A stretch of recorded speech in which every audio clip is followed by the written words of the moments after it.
And we're back. I woke up, took my pills, had a nice shower, quickly slipped on my uniform, ate a tasty breakfast, grabbed my bag, and headed off. All as per my usual daily routine. It was only after arriving in class that the normality of the day was thrown off. After taking my seat, I watched my classmates trickle into the room over the next hour until every empty seat was eventually taken, other than Hanako's. I can never get used to the idea that she just doesn't show up to class every now and again. It feels all the more worrying now as well, given that Lily's left. As Muto continues to drone on, I find my gaze flicking every so often over to her seat as if she might appear there any moment now. Nobody else seems to care at all about her absence, but they have very little reason to. Hanako being absent from class, after all, is perfectly normal, or at least it was.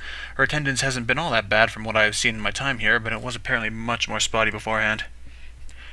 This is also an ominous time for her to be gone. It's the day before her birthday, and my suspicions are starting to rise after the breakdown she had in class when it was mentioned. An increasing amount of my thoughts is taken up by how I can help her, but in the end I feel like I can't do anything. The bell heralding the beginning of lunchtime rings out, shaking me out of my thoughts. A collective sigh of relief can be heard from the class, though Muto looks quite put off. He dislikes being interrupted in the middle of his exciting lectures, after all. Just when I'm wondering what I should do on lunch break, given that Hanako and Lily aren't here, the solution presents itself. Afternoon, Hee-chan. Whoops. Afternoon, Misha, Shizune. You both look as bright as ever. Shi-chan wants to know if you'd like to have lunch with us today. Sure, it'll be good to have some company. Cafeteria hums with activity, much like my old schools did. Yamaku is different, though, in how strangely civilized the lunchtime rush is.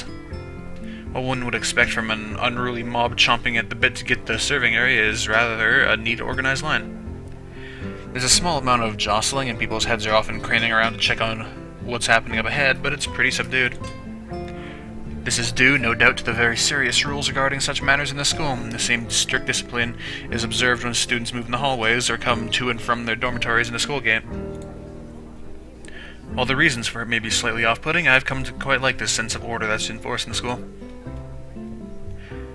I didn't really like being told by Shizune and Misha to get their lunches, though. I feel a little used as I take a seat at the table where they're sitting, plunking their food down in front of them.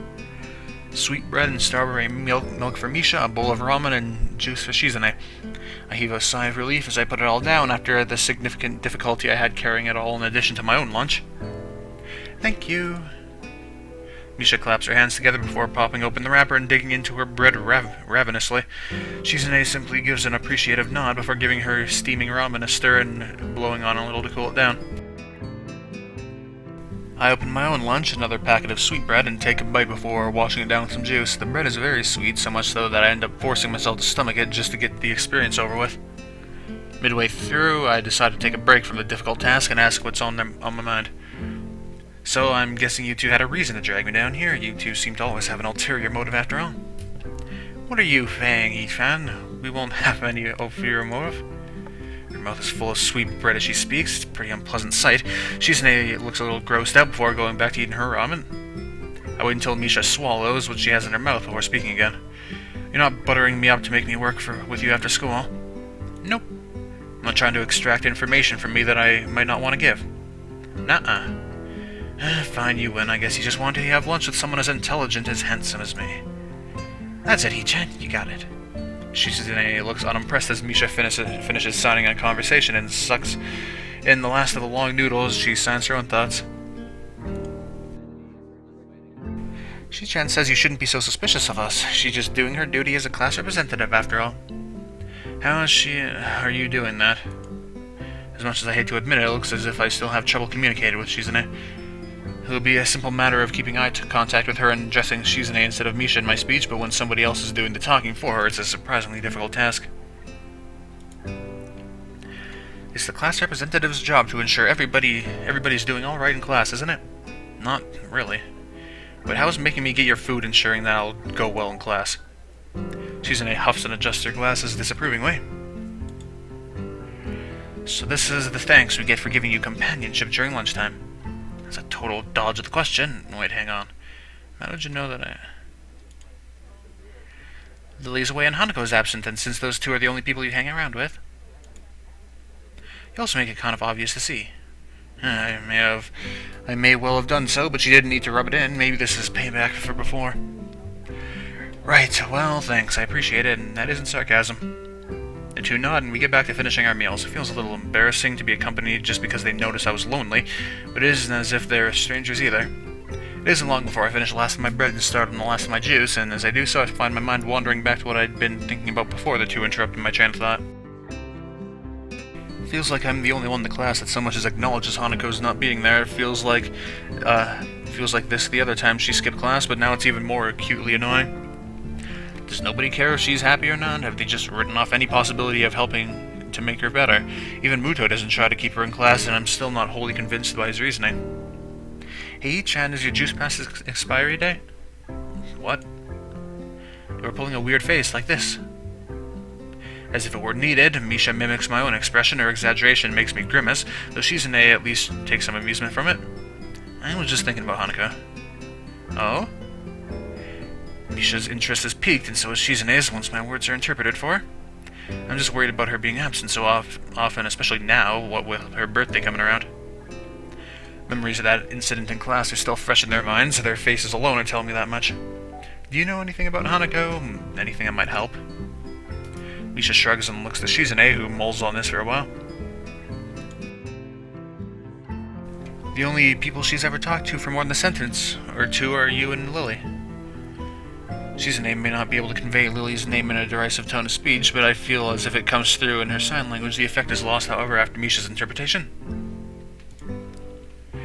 There are a couple of things we know about Hanako as student council members, thanks to the records that passed through our hands, but we can't say anything about what's in them. Understandable? Sounds a lot like the nurse's patient confidentiality. Every time I find someone that knows something about Hanako's past, it turns up being a dead end. The only way I'll ever find out is by asking her.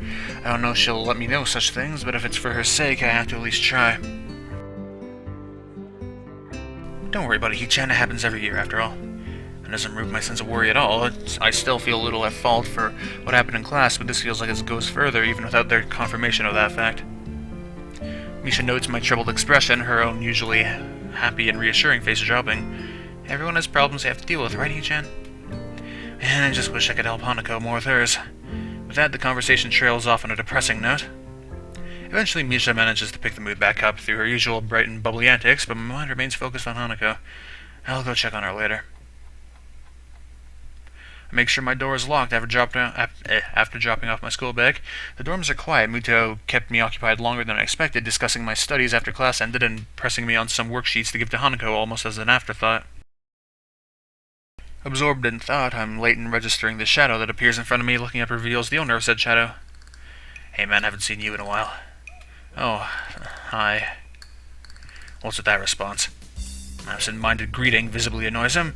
I'd probably have had the same reaction. Oh, sorry, I'm just thinking of a lot of stuff. Thinking is a pretty poor excuse not being aiding the war effort. And how goes the war? I am preparing right now. I need money to help with those preparations. If you might want me to loan you money, just say it. No, man, I'm good. You're good? You don't want my money? Hey, man, don't look so surprised. It's insulting. I'm pretty big in the competitive bowling scene, but yesterday I found some guys who didn't know that. I'm fairly sure that betting would be against the school rules. School rules don't matter. This is a war situation. People these days, they have no appreciation for what war means. So you need this money for, dare I ask? Non-perishable canned food, building materials, mostly corrugated iron and wood panels, first aid kit, camping heater, portable radio, sleeping bags, flashlight, mechanical clock. At first it strikes me as a rather random assortment of objects and materials, but after a few seconds it clicks. Isn't that a list of materials for a fallout shelter? So you've read a Protect and Survive booklet. It's good to see someone so knowledgeable about how to protect themselves. You don't seriously think it's a non-zero possibility? No, I'm pretty sure there's a 0 possibility of that ever happening. He slowly and dramatically raises an eyebrow, well, as dramatically as one can raise an eyebrow. The chance is, I don't know, 0.1 to the trillionth place. It's infinitesimal. Besides, where can you build a fallout shelter anywhere? Certainly not on campus. And it's my summer holiday project while I'm at home. My dad said I can do it. Really? Yeah, he thought it'll improve my crafting skills and manual dexterity or something. Knowing Kenji, his dad probably just thought of it and thought it might keep him out of his hair for a while. Still, it does make me wonder what his parents are like. Maybe they're totally normal and Kenji's just an aberration. On the other hand, maybe this kind of paranoia and fearful survivalism runs in the family. Hey, want to help me build it? You look like the type to be handy with tools. If I had your help, we could make a really badass bunker instead of just a fallout shelter. I doubt that. Playing soccer before my accident gave me good footwork, but I've never really tried my hand at anything approaching real handiwork. I'm not really. I'm busy over the holidays anyway, I'm afraid. A shame. If the feminists ever get a hold of the launch codes, I fear that so few will be prepared. And your fallout shelter will protect you from a nuclear bomb explosion in the case that this does happen. A fallout shelter isn't meant to protect against the blast. That's what a blast shelter is for. I thought you knew better. My mistake. My home's pretty far away from any major military strikes, so the fallout following a nuclear exchange is a bigger concern than the blast itself. What this'll do is keep the dust and other particulates away from me, my food supply, and my sleeping area. It's gotta last me at least 14 days, though. 14 days is a pretty long time. It is. I need 1 liter of water a day for drinking, 2 optimally so that I can wash as well. Toiletry isn't easy enough, just garbage bags in a bin placed outside the shelter area. Food means canned supplies, of course. Of course, and there are radios for outside communication? Right, so I can pick up government alerts on what's going on outside. I need a mechanical clock rather than an electric one in case the electromagnetic pulse from a nuclear airburst fries it too. There's all the other stuff I need as well, like extra clothing, matches, and candles. I still have time to gather it all, though, maybe.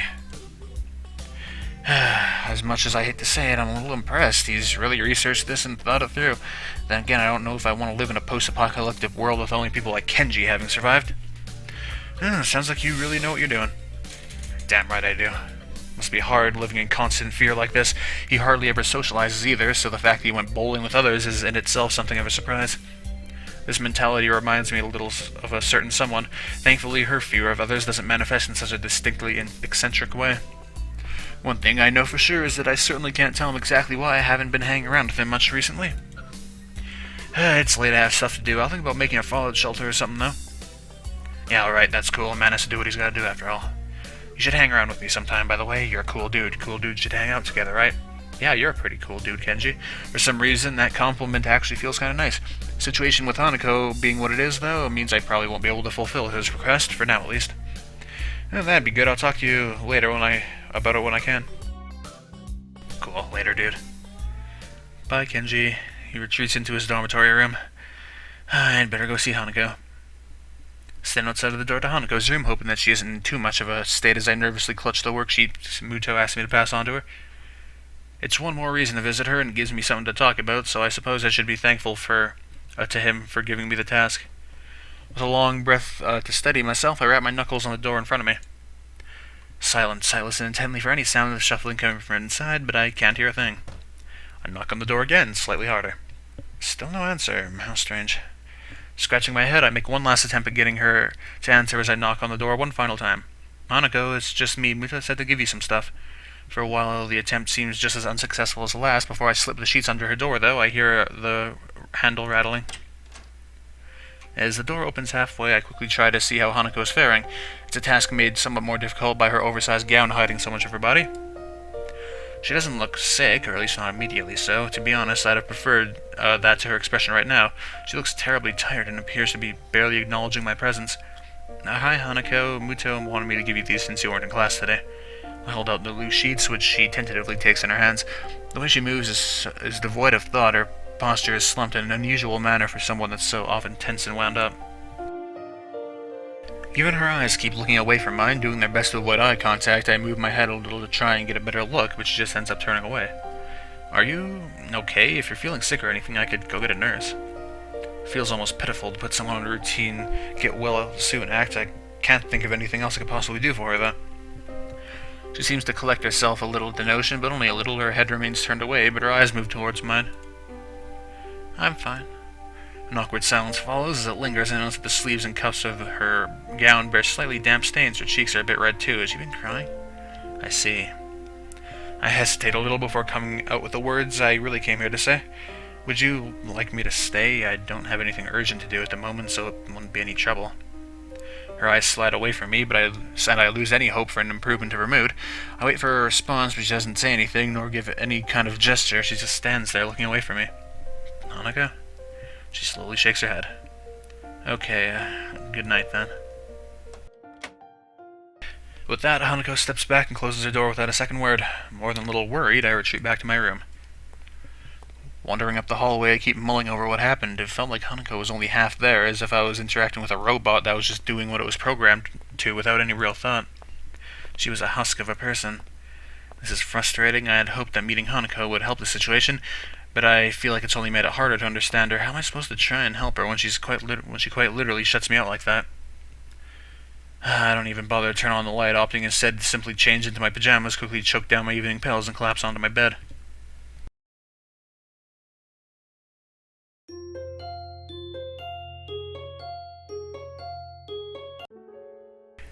Once again, Hanako doesn't turn up for class. Try as I might to concentrate on other matters, this fact continues to distract me throughout the entire school day, and even as I walk through the school gardens to the dormitories. I don't think today being her birthday is a coincidence either. I don't know the link between the two events though, nor do I have any idea on what she's feeling. Were it physical pain, I could at least provide some limited comfort. With something like this though, I have no idea where to start. I run the people I know through my head, thinking about whether they could help. Shizune and Misha don't know that much about Hanako, and what little they do know, they can't tell me, same for the nurse. In the end, there's only one person that knows Hanako well, and would be willing to tell me anything. Entering my dormitory room, I notice something that takes me off guard. It's starting to feel familiar. With everything that's going on around me, I'm thankful this room started to finally be somewhere I can relax a little. When I'd first entered Yamaku, it felt immediately foreign in every way, from the untouched neatness and the way it was smelled. Focusing back on the task at hand, I throw my bag onto the bed as I open the top drawer of my desk. Before she left, Lily told me the number to call her on while in Scotland, and I wrote it down. In hindsight, I wonder if she knew something like this could happen. This is going to be similar to Lily's route. Now that she's out of reach, I realize just how much both Hanako and I have relied on her guidance. Dig around the drawer after drawer, looking for that damn piece of paper. Eventually, thankfully, I find it nestled under a borrowed library book. I probably should have just entered it directly into my cell phone, come to think of it. Without further ado, I enter the numbers and anxiously press the call button. Eventually, the phone picks up a feminine voice I don't recognize on the other end. It's probably Lily's mother.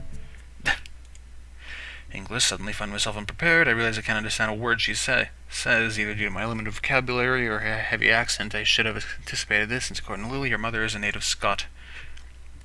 I soldier on in the hope that she must know some Japanese, considering it's her daughter's native language. It's Hizao Nakai speaking. An enthusiastic sign of realization can be heard as she recognizes the language. My feeling of relief is immense. You must be one of Lily's friends from school, correct? Even so, her accent means I have to concentrate to work out what she's saying. Yes, that's right. Pleased to speak to you, Mrs. Sato. It's so nice of her to find someone so polite. Lily, dear, it's for you. Her mother seems nice, if a little over-enthusiastic, given the mundane situation.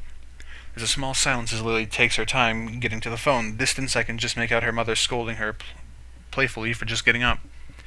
Hello, Lily speaking. You sound awful. She makes a sound somewhere between a dying animal and a yawn. One thing I did remember to check before calling was the time zone. It'd be pretty late in the morning over there, so she really has no excuse. Not feeling well. Just tired. What time is it there?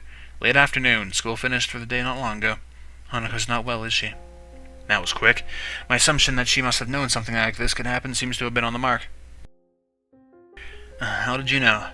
Because today is her birthday. I'd hoped she might have gotten at least a little better after coming to know you, but... How is she right now? She missed school today and yesterday. I still have to check up on her today, to be honest. After seeing how she was when I talked to her yesterday, I'm pretty anxious. I really have no idea what to make of it. Has this happened in the past? Is it related to her scarring in some way? Unfortunately so. Roughly the same thing happened last year when her birthday came up. As far as I can tell, it's because her parents died in the accident that caused her scarring, and Hanako blames herself for their death. What she said does seem to make sense. If she's blaming herself on her birthday, she may well be ruing that she was ever born. Hanako had mentioned her staying in the orphanage to me. Maybe I should take some heart that she trusts me enough to tell me such a thing. Lily seeming so dark about it, though, almost to the extent that I am, is a surprise. So that's why she lives in the student dormitories as well. Has she told you any more about the accident? As close as we've come, she's barely told me anything about what happened. What I know is largely conjecture. She sounds depressed, almost defeated, considering the trauma Hanako must have gone through. I really can't fault Lily for not knowing. Nevertheless, she still seems to consider it a personal failing. Don't blame yourself, Lily, with everything she's gone through. There's a long silence from the other end of the line. I begin to wonder if the call cut out before the voice at the other end speaks once again. There is another person, though, that has been a subject of worry for me as of late. Oh?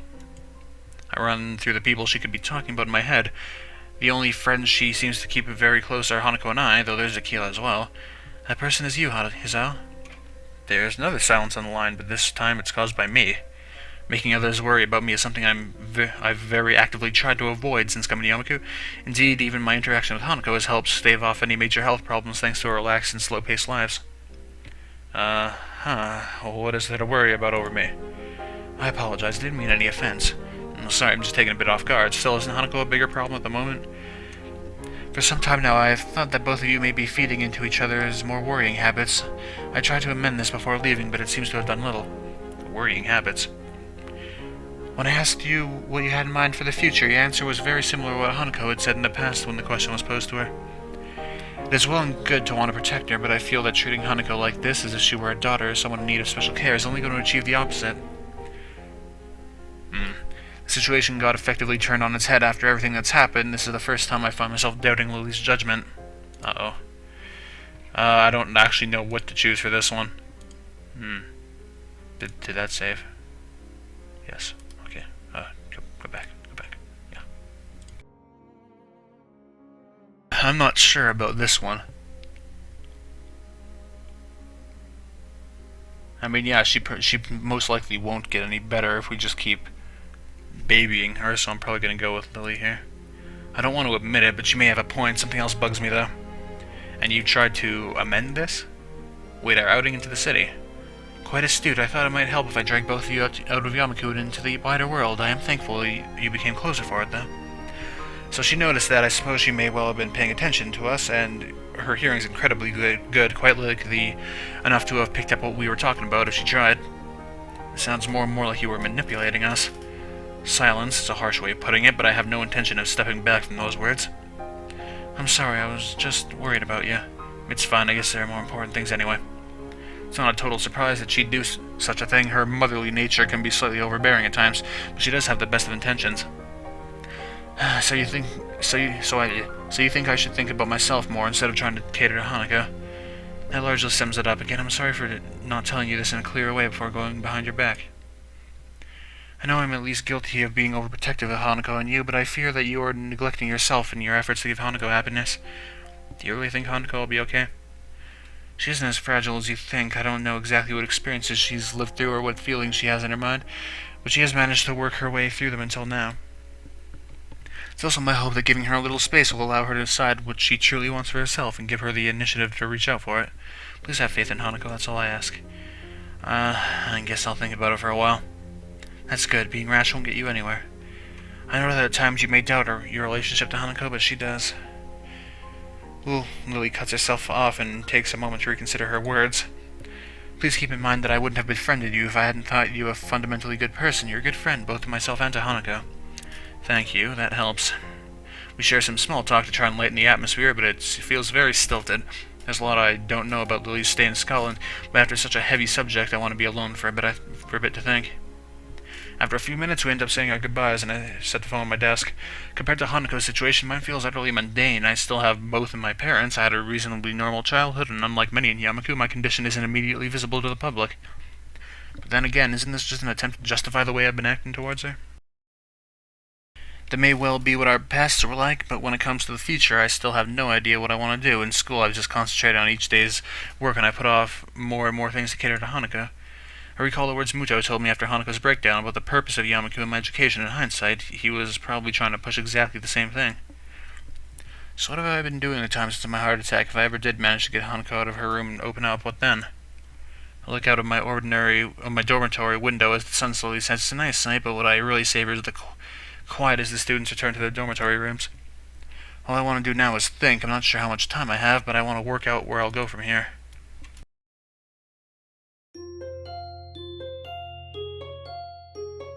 I'm not sure if this is really what I had in mind when I picked that option, but alright, let's just go with it.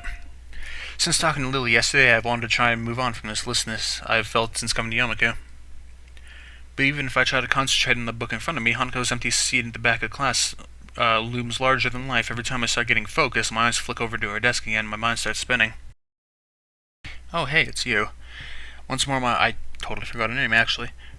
Once more my eyes drift over to it, but this time my vision is blocked by a certain other classmate. Oh, hey, Miki. Maybe you should just have lunch. I can hear your stomach growling from my desk.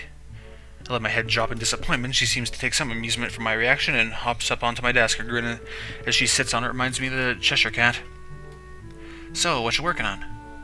Some math. I have a decent handle on it, but I just wanted to revise. Oh, really? Let me see that. Before I can object, she grabs my mathematics book with her hand. She scans the page I was on, holding it open with one hand as she has her left arm sitting uselessly on her lap. In my time here at Yamaku, I've noticed that the other students have a wide range of adjustment to their disabilities. On a purely practical level, Miki is one of those that seem to have some trouble. The stump of her left hand tends to be either hanging by her side, slipped into a pocket, or otherwise put out of the way. Sometimes she has a difficult time doing common tasks, which makes her visibly quite frustrated. I feel a little bad for thinking this way, but I'm thankful that Hanako and I don't have disabilities affecting our freedom of movement to that extent. Then again, if Miki's problem worsened, at least she wouldn't have a real possibility of dying. My attention is refocused as she thumbs through a few pages, skimming their contents. With such casual interest in the subject matter, it's clear by now that she won't be any help. I'm guessing you're not too interested in this stuff. Screw math, it's boring as hell. She puts the book back in front of me with indifference. Her eyes move on to the notebook beside it that I've been working out practice equations on. Well, you're actually able to work that stuff out? Yeah. Wow, I've never talked to a computer with legs before. Oh, thanks, I think. At least I'm doing better with this than history. I think it's worth asking that librarian for help. I heard she's shooting for uni. Yuko? Maybe. I don't know what she wants to study, though. So what about you? Got anything you're thinking of doing after you graduate? Me? Nah, not really. Just enjoying it while it lasts. She looks a little awkward when asked about her future, and absent-mindedly rubs her left forearm. Kinda want to ask her about it, but I don't think I know her well enough to do so. The conversation peters out, and I lean back in my chair, giving up on the prospect of studying. Miki notices my tired expression and looks oddly serious. Thinking about Hanako. It's that obvious. You've been glancing at her seat, and you've been pretty quiet, not too hard to connect the dots. I'm just worried about her. Yeah, I can see why you would be. She can get weird sometimes. She sounds put off, but I can't blame her. Hanako was a hard person to interact with before she warmed up to me, even with Lily around to help. I haven't known her for that long either, so some of her habits would still be unknown to me. My face becomes troubled. If I hadn't developed feelings for her, this would be at least a little easier to deal with. Jeez. I mean no offense, she isn't a bad person, I know that much. I know, I didn't take it that way, it's just harder to deal with when, well, you have feelings for someone. Yeah, I can imagine that. It's hard to forget something like what happened to her during class, too. She hadn't reminded me of that. She just confirmed that it was clearly noticed by others in the room as well. Come on, don't get that down. She's done this before. You just gotta wait it out. Whoops. She locks herself in her room and acts like an empty husk of a person for a sizable amount of time, ever since she entered Yamaku, if not before, then as well, and I'm not supposed to be concerned about that. Well, I might think of that, but there's nothing I can do. I can't force her to come out. And she does see a therapist, so it's not like she isn't getting any help for her issues. Maybe it's natural to think that way when you're so powerless to help someone. That's just the way she is, and you have to deal with it. As I mull things over, I notice a movement out of the corner of my eye. I glance to see who it is, and end up doing a double take. Oh, she came out. Sure enough, it's Hanako. She walks through the door, just as she would in a normal school day, and begins to move towards her seat in her usual silent and humble manner. She looks at me for a moment before blushing and looking away in embarrassment, which makes me realize that I was staring at her. I feel sorry for that, but not doing it is hard after all that's happened. The girl sitting at my desk looks at me, grinning. See, your sweetheart's back already. What did I tell you? You be quiet. It might only be meant as a joke, but she hints close enough to make me quite uncomfortable. As we talk, someone calls Miki's name for the door. She jumps down from her vantage point on my desk before turning to me. Gotta go, Hisao. Remember to eat sometime, will ya? Fine. See ya.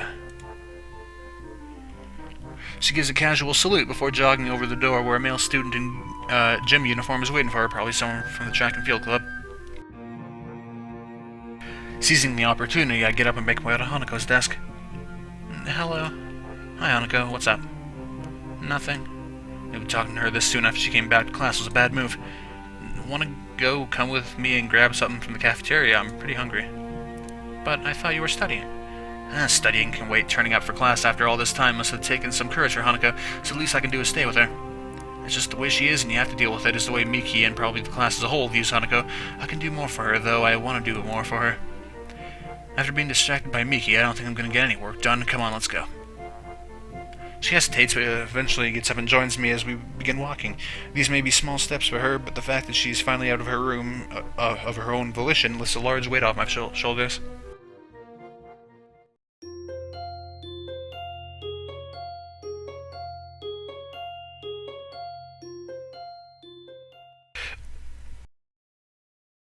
Alright. My pen busily scrolls onto a slowly filling page of my notebook. My other hand remains on the page of a reference book I borrowed from the library, marking my spot as my eyes flicker to and fro.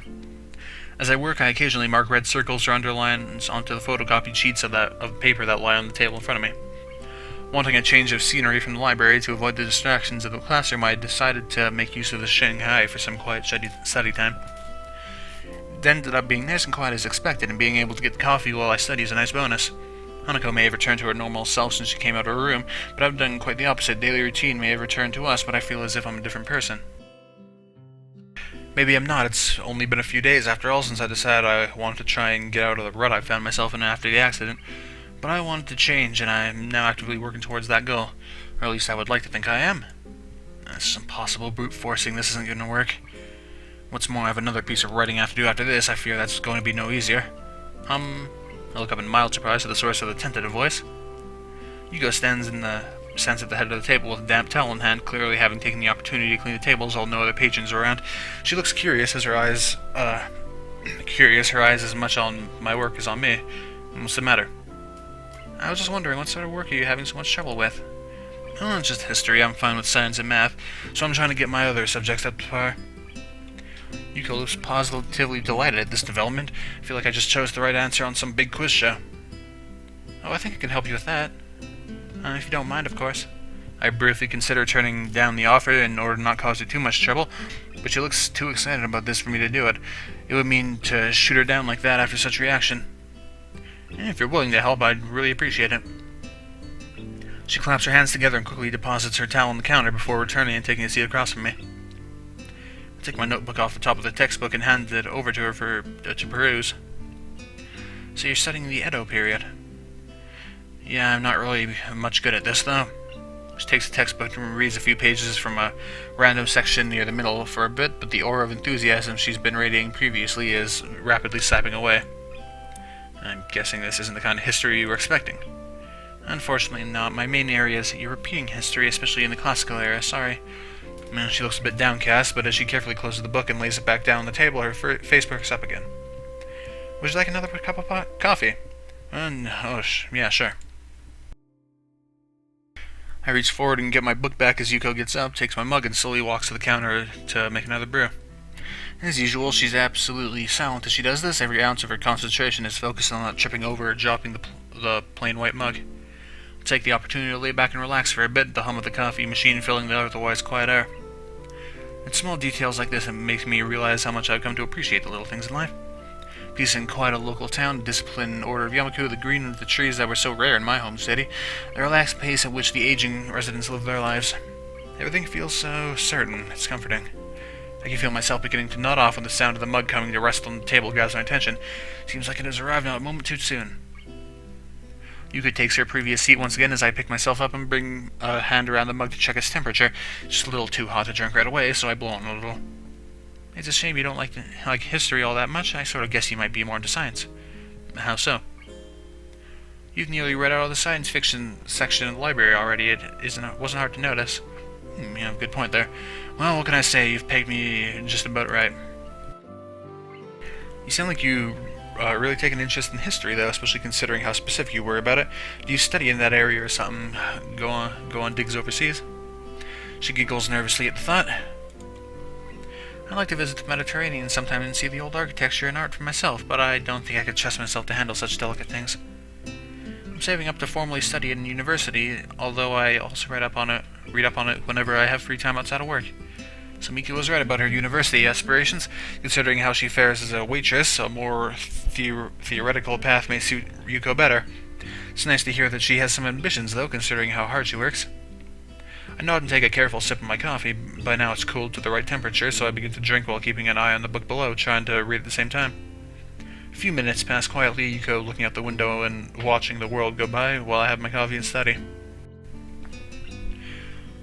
A movement catches my eye, and I look up to see Yuko smiling and waving to someone outside. Following her gaze, surprisingly reveals the someone to be Hanako. She's looking at us from the side of the street across from where we are. Her usually all-too-visible timidity is largely absent, probably thanks to there being so few people around right now.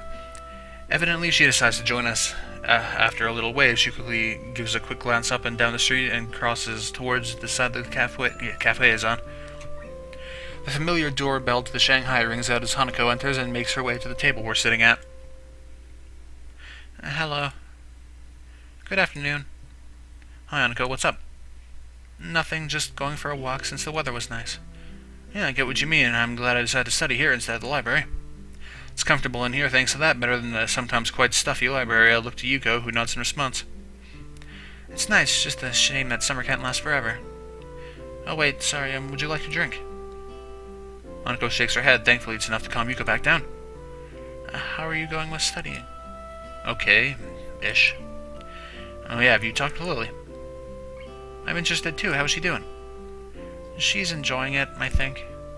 I think that's all we're gonna get out of her. Being around Yuko is tensing her up. It would be nice to travel to Scotland. Green fields, castles, lovely small towns, men in kilts, interesting history. Can't say I see the appeal of men in kilts myself. It does seem like a picturesque place, though.